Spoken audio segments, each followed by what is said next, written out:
Teman-teman, kita berada di satu rest area yang bernama Titirah Kahirupan. Di sini kita berhenti sejenak tentunya teman-teman, karena kita dalam perjalanan menuju ke Pekalongan untuk menuju ke Dieng. Di sinilah kita bisa istirahat sejenak karena kami berangkat tadi dari Jakarta jam 7 pagi. Tentu saja di sini masih pagi sekali dan belum waktunya makan siang teman-teman. Jadi kita masih beristirahat di sini untuk minum kopi sejenak dan akan meneruskan perjalanan ke venue berikutnya. Konon katanya kita akan keluar di tol Pekalongan. Seperti itu teman-teman. Let's go. Ikuti perjalanan saya. Kami masih di rest area teman-teman.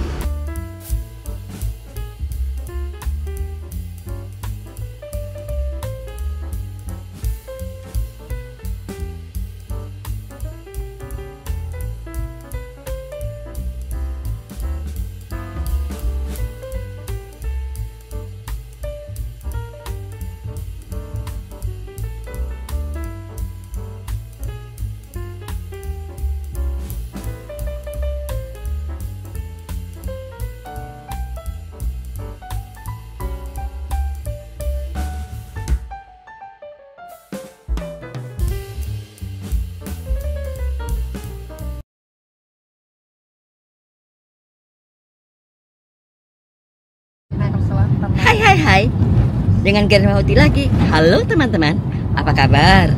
Teman-teman, kali ini Grandma Uti dalam perjalanan menuju ke Wonosobo. Seperti teman-teman tadi sudah lihat bahwasanya kita singgah sebentar di tol, di sebuah tol di, saya lupa namanya, Sumur Bawang apa Sumur apalah ya.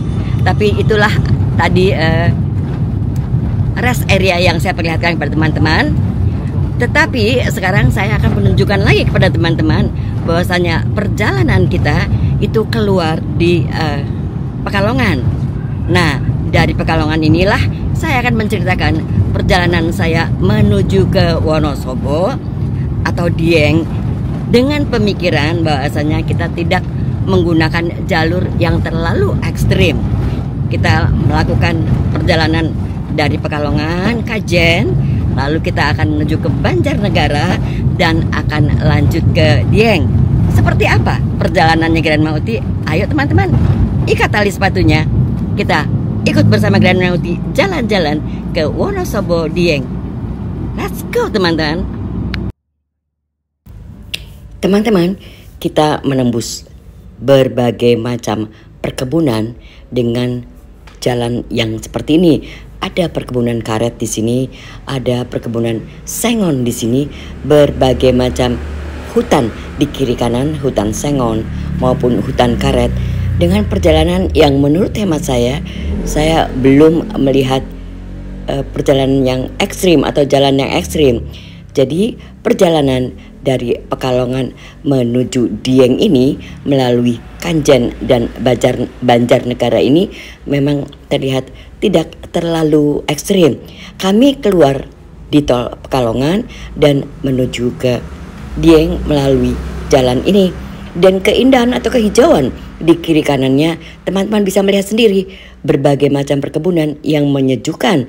Apakah itu perkebunan karet, ada juga perkebunan sengon dan lain-lainnya. Dan apakah sudah merasakan kedinginannya Grandma? Belum tentu saja teman-teman, masih seperti layaknya suhu di puncak saja.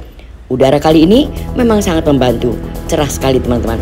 Let's go, ikuti perjalanan saya seperti ini teman-teman.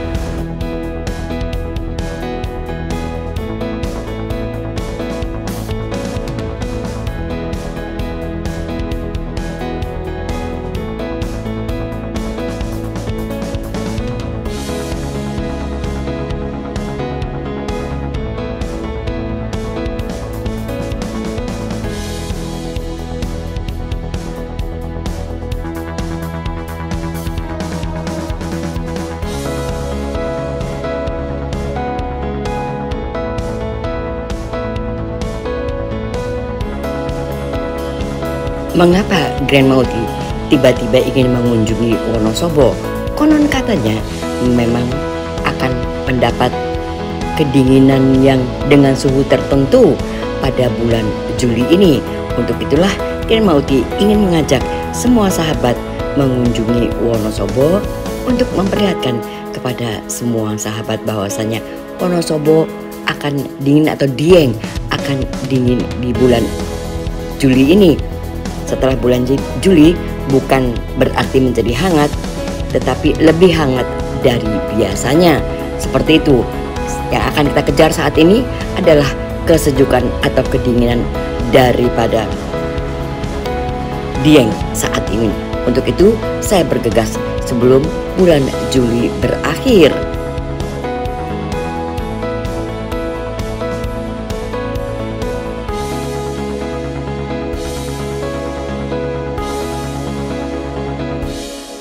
Teman-teman, saya akan berhenti sejenak di perjalanan ini untuk memperlihatkan kepada teman-teman keindahan daripada perjalanan menuju Dieng ini. Memang bukan main banyaknya kita dikelilingi oleh berbagai macam gunung di sini serta ladang. Sekarang yang kita temui adalah ladang, teman-teman. Banyak sekali ladang-ladang terasering seperti ini. Apaan sih ladang, Gren Mauti? Ladang itu adalah perkebunan daripada sayur mayur seperti itu yang terlalu banyak di sini sehingga sangat banyak bahkan menurut hemat saya. Sementara rumah penduduk itu tidak begitu banyak, teman-teman. Jadi mengapa kalau teman-teman melihat langit begitu biru di sini? Karena memang tidak ada polusi. Karena memang perbandingan daripada lahan atau tanah hijau dengan rumah itu lebih banyak kehijauan atau ladang seperti ini ketimbang rumah-rumahnya. Antara satu kampung dengan kampung lainnya itu memang berjauhan, sangat berjauhan.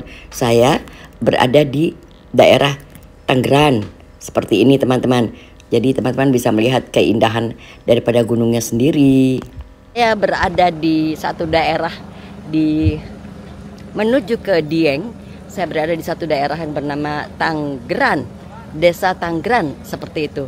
Di sini seperti ini pemandangannya. Saya kasih lihat ke depannya, teman-teman. Seperti ini pemandangannya. Jadi menurut para penduduk sini itu dahulunya daerah sini itu memang daerah perkebunan cengkeh. Dari zaman dahulunya itu memang perkebunan cengkeh. Tetapi semenjak 10 tahun yang lalu perkebunan cengkeh itu tiba-tiba terkena satu wabah sehingga mati semuanya.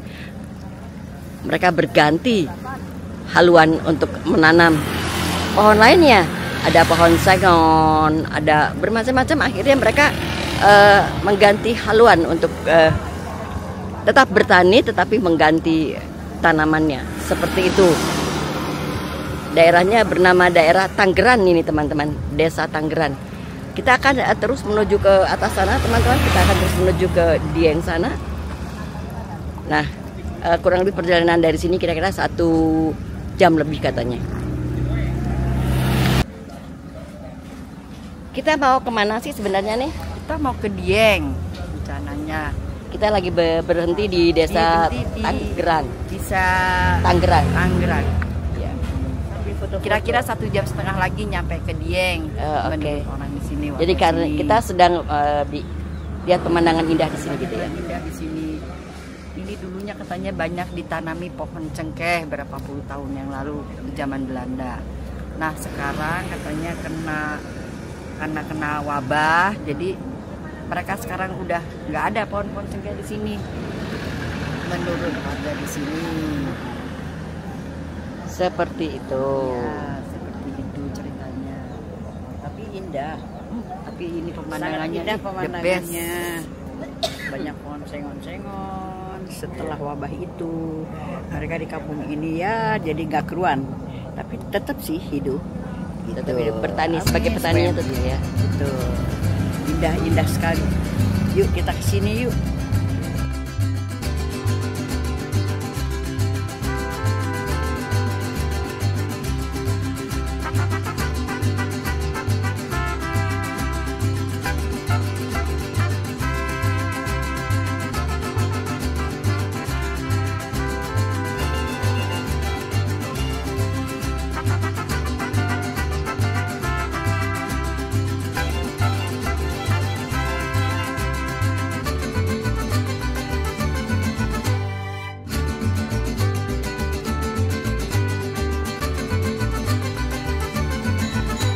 Teman-teman bisa melihat bukan bahwasanya semua dipenuhi oleh perkebunan, ladang teman-teman.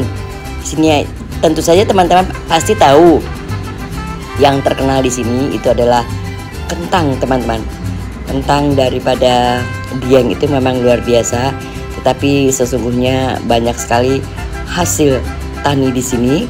Selain daripada kentang, tentu saja ada kol atau kubis yang terkenal di sini beserta wortelnya teman-teman. Tetapi di luar daripada itu cabai dan lain sebagainya tentu saja banyak di sini. Berbagai macam pertanian, dan grandma itu kalau rimbun-rimbun kayak gitu ada ini enggak sih, ada binatang? Oh banyak teman-teman. Saya bahkan melihat juga banyak kera yang melintas di sini. Tetapi tentu saja bukan binatang besar teman-teman. Kalau kera seperti itu sering saya lihat, dan keindahan daripada persawahan atau ladang di sini itu luar biasa, memang sangat luas dan semua terlihat indah. Terasering seperti itu luar biasa memang. Jadi perjalanannya sendiri sekalipun panjang tidak terlalu ekstrim, bahkan kita bisa menikmati perjalanan ini dengan senang karena kehijauan di mana-mana. Seperti itu. Let's go teman-teman. Ikuti perjalanannya Grandma Uti lagi yang masih belum sampai ke Dieng teman-teman.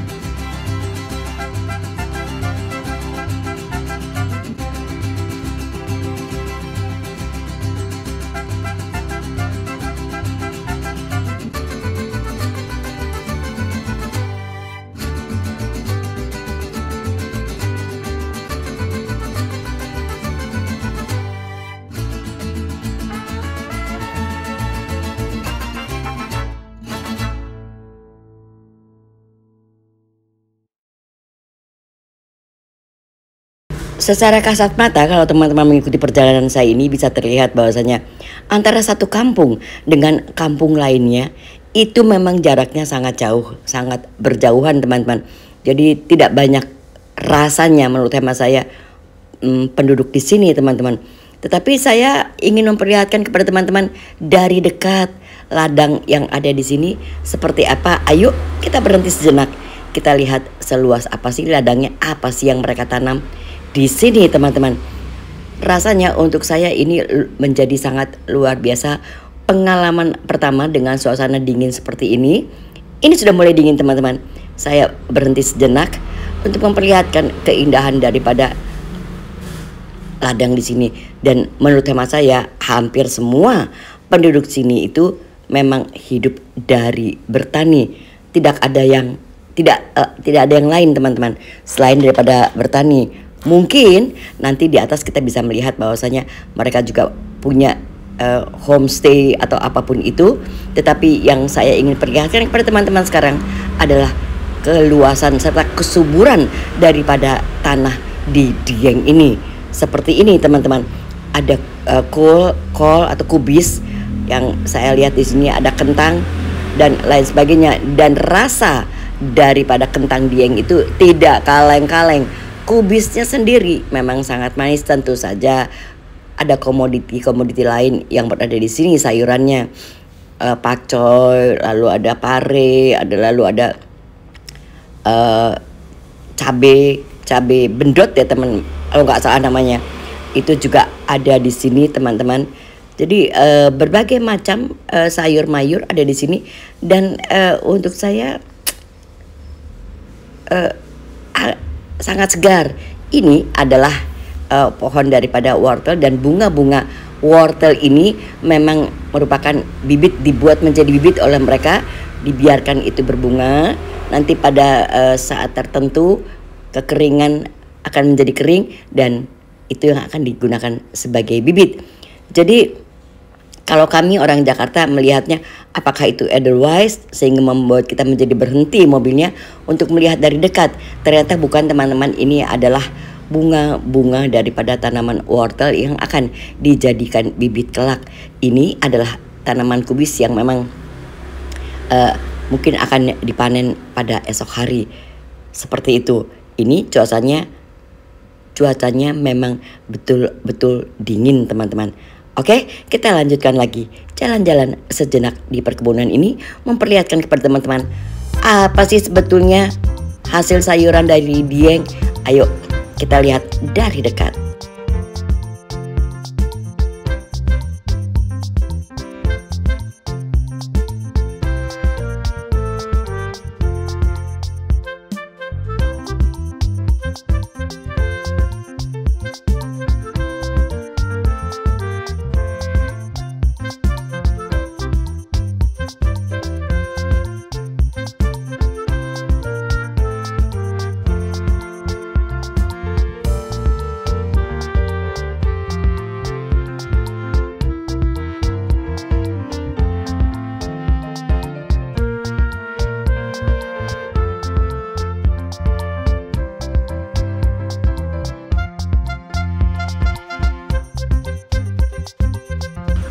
Teman-teman, kita berhenti sejenak di satu pasar.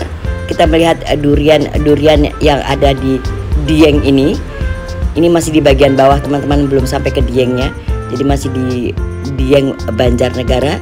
Kita melihat durian seperti ini yang harganya 100.000, ada mendapat 3 buah durian seperti ini. Memang belum begitu besar-besar duriannya, tetapi tingkat kemanisannya sudah lumayan manis. Hanya saja memang sangat tipis duriannya teman-teman, dagingnya. Tapi tidak ada salahnya kita mencoba daripada durian yang berada di Dieng ini. Tetapi saya yakini bahwasanya durian ini tidak datang dari perkebunan di Dieng. Menurut hemat saya mungkin ini datang dari daerah di bawah dari Banjarnegara atau Banyumas, seperti itu teman-teman. Kita coba, kita membeli 100.000 rupiah mendapat 3 buah durian. Seperti apa duriannya nanti kita coba bersama-sama teman-teman. Tetapi secara kasat mata kita ketika mencicip sudah terasa bahwasanya durian ini memang sangat manis. Ayo teman-teman, kita icipi durian sejenak. Setelah itu kita berjalan lagi untuk menuju ke arah 0 km Dieng teman-teman.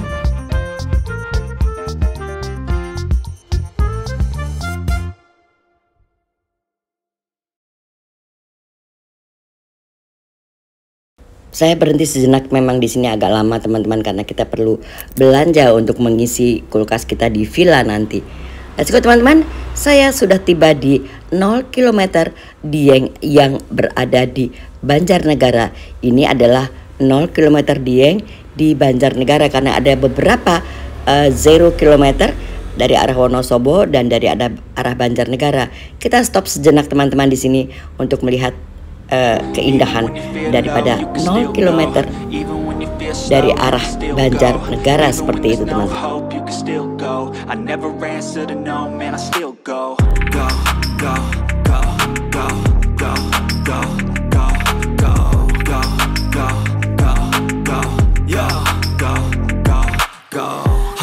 Hustle every single day.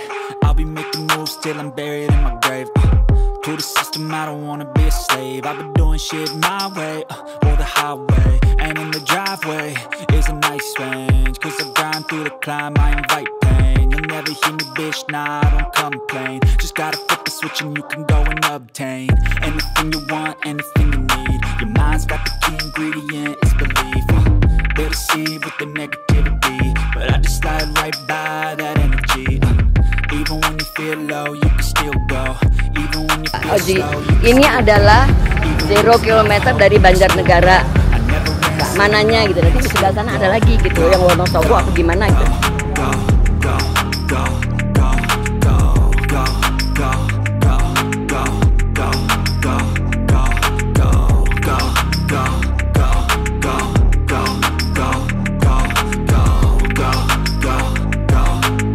Teman-teman, dari 0 km Dieng Banjarnegara ini, Grand Mauti akan mengucapkan terima kasih kepada teman-teman yang sudah menonton video saya sampai dengan selesai. Kita jumpa pada next video, tetap di Dieng teman-teman. Goodbye.